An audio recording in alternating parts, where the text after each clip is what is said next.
Sinnar police स्टेशनच्या हद्दीमध्ये जगदंबा माता बिगर शेती ग्रामीण पतसंस्था या पतसंस्थेमध्ये 32 लोकांनी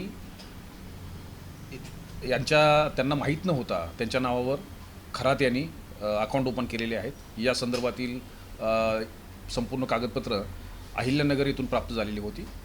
त्याच्या आधारावर काल ज्या 32 लोकांनी त्यामध्ये खाते ओपन केलेले आहेत त्यांना समक्ष बोलवलं। त्यांना कुठलीही माहिती नसताना याबाबतचे खाते ओपन केलेले आहेत असे त्यांनी स्टेटमेंट दिलेले आहेत। त्या स्टेटमेंटवरून एक गुन्हा हा शिन्नर पोलीस स्टेशनच्या हद्दीमध्ये काल दाखल करण्यात आलेला आहे।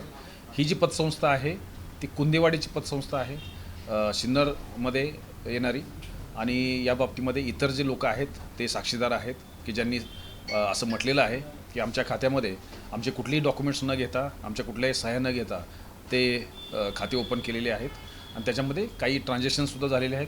तपासामध्ये किती ट्रान्झॅक्शन झालेले आहेत, प्रत्येकाचं खातं कधी ओपन झालेलं आहे, त्या संदर्भातले मेसेजेस कुठं जात होते, या बाबतीमध्ये संपूर्ण चौकशी ही तपासामध्ये केली जाणार आहे। सर, आपण त्र्यंबकला जाणार आहात। त्र्यंबकच्या बाबतीत पण काय अपडेट आहे? काल कोर्टात सांगण्यात आलं की 1,13,00,000 विश्वस्तांच्या अकाउंटमध्ये मिळून आलेले आहेत। त्र्यंबकेश्वरमध्ये भाविकांना 200 रुपयाच्या शासकीय यानी ट्रस्टच्या तिकिटावर जे 3,000 रुपये, 5,000 रुपये आणि त्यापेक्षा अधिक रक्कम घेऊन त्यांना दर्शन दिलं जात होतं, याबाबतचा गुन्हा त्र्यंबकेश्वरमध्ये दाखल होता।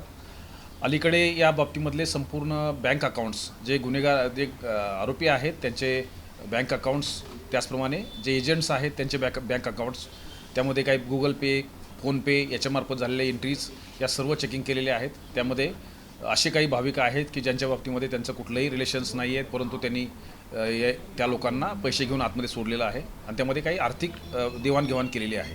ती संपूर्ण आर्थिक देवाणघेवाण या बाबतीमध्ये समोर आलेली आहे आणि त्या विशेष तपास पथक यामध्ये काम करत आहे। EOWचे अधिकारी, सायबर सेलचे अधिकारी आणि त्र्यंबकेश्वरचे अधिकारी याच्यामध्ये वेगवेगळ्या पैलूवर अभ्यास करत आहेत आणि जो आर्थिक देवाणघेवाणीचा प्रकार आहे ज्याच्यामध्ये खात्यामध्ये पैसे घेतलेले आहेत याबाबत संपूर्ण चौकशी ही सध्या सुरू आहे आणि निश्चितपणे त्यांनी या दरम्यानच्या कालावधीमध्ये फक्त 4 दिवसाच्या ट्रान्झॅक्शनमध्ये काही गोष्टी समोर आलेल्या आहेत। आणखी जेव्हापासून ट्रस्टी म्हणून त्याची नेमणूक झालेली आहे तेव्हापासून अलीकडच्या काळापर्यंत जे ट्रान्झॅक्शन झालेले आहेत याच्याबाबतसुद्धा तपासामध्ये सध्या शोध सुरू आहे। एसआयटी नेमली अशा स्वरूपाची माहिती आहे, कोणाच्या उपस्थितीमध्ये ती एसआयटी नेमलेली आहेत आणि तपासाच्या ज्या कक्षा आहेत त्या कशा आपण रुंदावत आहोत? या तपासामध्ये काही आर्थिक पैलू असल्यामुळे या बाबतीमध्ये EOWचे अधिकारीसुद्धा काम करत आहेत। काही ट्रान्झॅक्शन्स जे आहेत ते स्पष्ट व्हावीत, काही फोन कॉल्स याची स्पष्टता यावी या दृष्टिकोनातून सायबर सेलचे अधिकारीसुद्धा काम करत आहेत आणि त्र्यंबकेश्वरचे प्रभारी अधिकारी श्री कुलकर्णी यांच्या अध्यक्षतेखाली ही SIT आहे। सातत्याने ही टीम काम करते आहे, त्याच्यावर देखरेख ॲडिशनल SP नाशिक ही करत आहे। सर, हे जे 4 दिवसाचं ट्रान्झॅक्शन झालेलं आहे तुम्ही म्हणला, नेमकं किती पैसे आहेत त्यामध्ये आणि काय नेमकं? साधारणतः 4 दिवसामध्ये ढोबळमानाने 71 लोकांचा भाविकांना त्यांनी आतमध्ये सोडलेलं आहे अशी माहिती मिळते आहे। त्याच्यामध्ये प्रत्येकाकडून साधारणतः 3,000 ते 5,000 रुपये हे घेण्यात आलेले आहेत। ही फक्त 4 दिवसाचं ट्रान्झॅक्शन आहे, परंतु पूर्ण पिरियडमधलं ट्रान्झॅक्शन काढण्याचं काम सध्या सुरू आहे आणि निश्चितपणे याच्यामध्ये मोठ्या प्रमाणात ट्रान्झॅक्शन समोर येतील। आणि सर, 1,13,00,000 जे त्यांच्याकडे सापडलेले ते नेमकं कुठे सापडलेत आणि कसे सापडले? बँक अकाउंटवर काही रक्कम आहे की जे फोनपे, गुगल पेच्या माध्यमातून गेलेली आहे। जे वेगवेगळ्या हॉटेलमध्ये ती जमा करायला सांगत होते, ते हॉटेलमधून परत ते पैसे कॅशच्या मार्फतीने काढून ते दिले जात होते। तर या सगळ्या तपासाच्या बाबी आहेत। पुढे तपासामध्ये बऱ्याच गोष्टी येणार आहेत। काही गोष्टी स्पष्टता करणं ह्या स्टेजला योग्य नाही आहे, परंतु सध्या जे समोर आलेलं आहे त्या संदर्भात काही भाविक ज्यांच्याशी काही कुठलाही संबंध नाही अशा भाविकांनासुद्धा आर्थिक हे करून मदत घेऊन त्या बाबतीमध्ये आत सोडलेलं आहे। एकाच वेळी हे पैसे आले ते 1,13,00,000 की वेगवेगळ्या? नाही, वेगवेगळ्या एंट्री आहे।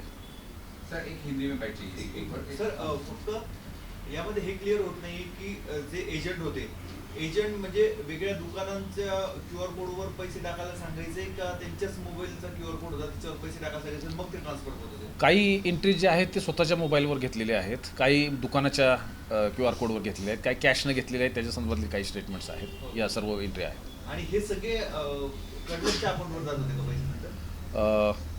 काही गोष्टी तपासाच्या अंतर्गत येतात, त्यामुळे आता सध्या काही प्रत्येक गोष्ट सांगणं योग्य नाही आहे, परंतु तपासांती ज्या गोष्टी स्पष्ट होतील त्या निश्चितपणे सांगितल्या पण जातील. सर, ते एकाच अकाउंटवर ते सगळे पैसे जमा झाले का अकाउंट पण वेगवेगळे अकाउंट आहे, वेगवेगळे अकाउंट. येस. सर, याच्यामध्ये एकाच विश्वस्तापुरतं हे मर्यादित आहेत की आणखी काही याच्यामध्ये कर्मचारी किंवा विश्वस्त सहभागी आहेत, त्या दृष्टीने काय नेमकं तपास? याच्यामध्ये सध्या तर एकच विश्वस्तांचं इन्व्हॉल्वमेंट दिसते आहे, परंतु भविष्यात याच्यामधले सगळे पैलूच तपासले जाणार आहेत. आणखी काही लोकांचा सहभाग आहे का हा सुद्धा समोर येईल. सर, आणखीन एक प्रकरणात 32 लोकांनी गुन्हे दाखल केलेले का एकच गुन्हा दाखल झाला? याच्यामध्ये एकच व्यक्ती गुन्हा दाखल केलेला आहे आणि इतर सर्व साक्षीदार म्हणून आहेत, त्यांचेही स्टेटमेंट घेतलेले आहे. सर, विल्लोळीच्या प्रकरणामध्ये आरोपींना अटक झाली, काय कारण समोर आलं? विल्लोळच्या प्रकरणामध्ये आत्तापर्यंत आलेल्या तपासामध्ये साधारणतः त्यांचे काही आर्थिक देवाणघेवाण थोड्याफार प्रमाणात होती.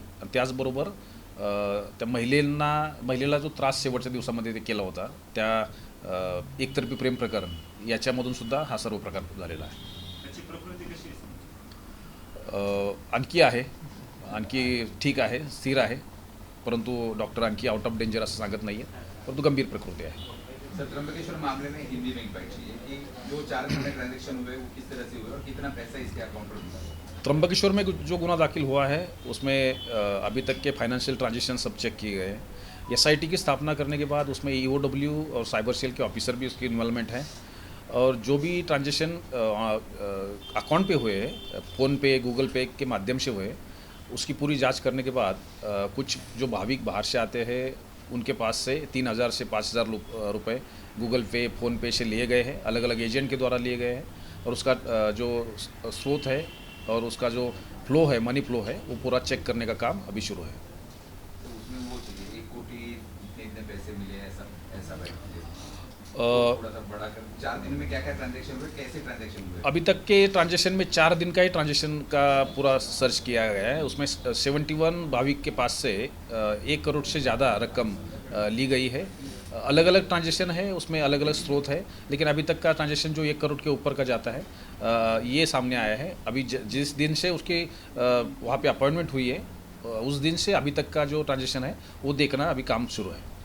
यस. सर, सिन्नरचा जो खरात विरोधातला गुन्हा दाखल झालेला आहे ते ट्रान्झॅक्शन नेमकं कधीपासून कधीपर्यंतचं आहे, ते कोणाच्या खात्यावर केलेले आहे? ते साधारणतः 2016मध्ये काही अकाउंट काढलेले आहेत, 2017मध्ये काही अकाउंट काढलेले आहेत आणि ते साधारणतः 2023मध्ये काही बंद केलेले आहेत, काही अद्यापही सुरू आहेत. त्यामुळे हे ट्रान्झॅक्शन्स आणि त्याच्या संदर्भातला दिलेला मोबाईल नंबर या बाबतीमध्ये खातेदारांना कुठलीही माहिती नाही आहे.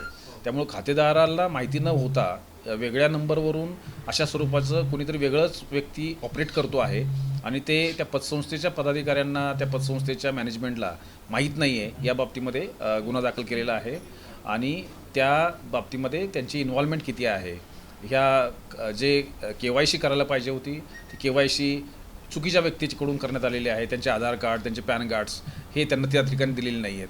त्यामुळे विदाऊट आधार कार्ड, विदाऊट पॅन कार्ड्स आणि कुठलीही KYC न करता फेक अकाउंट असे ओपन करून अशा स्वरूपाची कारवाई केलेली असं प्राथमिकदृष्ट्या दिसतं आहे. परंतु तपासामध्ये बऱ्याच बाबी पुढे येतील. सर, आणि जो नंबर आहे तो नंबर नेमका कोणाचा आहे? याबाबतच सध्या चौकशी सुरू आहे. कालच गुन्हा दाखल झालेला आहे, यामुळे पुढच्या ज्या गोष्टी आहेत त्या निश्चितपणे समोर येतील. आणि सर, त्या 32 लोकांच्या खात्यावरती अंदाजे किती ट्रान्झॅक्शन वगैरे झाले असं काही तपास आतापर्यंत? काही ट्रान्झॅक्शन काही लाखामध्ये आहेत, वेगवेगळे ट्रान्झॅक्शन आहेत. काही 50 लाखाचे ट्रान्झॅक्शन आहेत, काही 20 लाखाचे ट्रान्झॅक्शन आहेत, वेगवेगळ्या स्वरूपाच्या रकमा आहेत. अंदाजे काही फिगर? नाही तर तो काल रात्री दाखल झालेला आहे, त्यामुळे त्याच्या संदर्भातला व्हॉल्यूम जो आहे तो आता निश्चितपणे पुढे येईल. सर, आणि हे लोक आजपर्यंत तक्रार द्यायला पुढे काय होते, अचानक कसं का गुन्हा दाखल? या बाबतीमध्ये जे अहिल्यानगरमध्ये गुन्हा दाखल झालेला आहे त्याच्यामध्ये काही गोष्टी समोर आल्या आणि त्याच्या आधारावर हा गुन्हा पुढे दाखल करण्यात आलेला आहे. याच्यात पतसंस्थेमधले लोक किती इन्व्हॉल्व वाटतात? निश्चितपणे काही जबाबदारी आहे त्यांची की त्या खाते ओपन करताना प्रत्यक्ष खातेदार समोर आला पाहिजे, त्याचबरोबर त्यांचं पॅन कार्ड, आधार कार्ड ह्याचा वापर केला गेला पाहिजे. परंतु या केसमध्ये तसं दिसत नाही आहे, त्यामुळे त्यांची निश्चितपणे इन्व्हॉल्वमेंट दिसते. थँक्यू.